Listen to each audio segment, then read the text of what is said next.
Inheritance tax यानी विरासत tax आजकल खास चर्चा में है। इसकी वजह है इंडियन ओवरसीज कांग्रेस के अध्यक्ष सैम पित्रोदा का वो बयान जिसमें उन्होंने इनहेरिटेंस टैक्स यानी विरासत टैक्स की वकालत की है।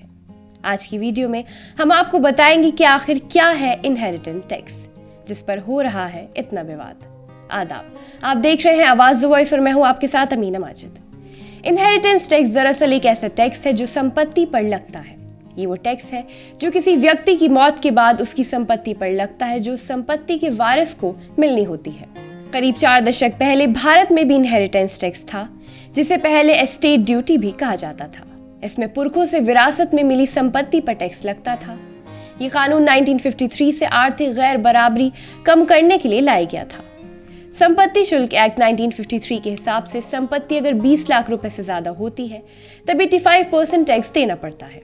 इसके तहत 1984-85 में 20 करोड़ रुपए टैक्स कलेक्ट हुआ था, जिसके बाद 1985 में राजीव गांधी सरकार ने इसे खत्म कर दिया था। भारत की बात करें तो यहाँ विरासत टैक्स नाम की कोई भी टैक्स सरकार नहीं वसूलती है। इंडिया का टैक्स सिस्टम एज ग्रुप के हिसाब से डिवाइड किया गया है। भारत में 2.5 लाख रुपए से नीचे की कमाई को टैक्स फ्री रखा गया है, जबकि अमेरिका में $9950 की कमाई वाले सिंगल लोगों को टैक्स फ्री के दायरे में रखा गया है। उससे अधिक कमाने पर 10% का टैक्स लगता है। अमेरिका में केंद्रीय स्तर पर इनहेरिटेंस टैक्स नहीं लगता है।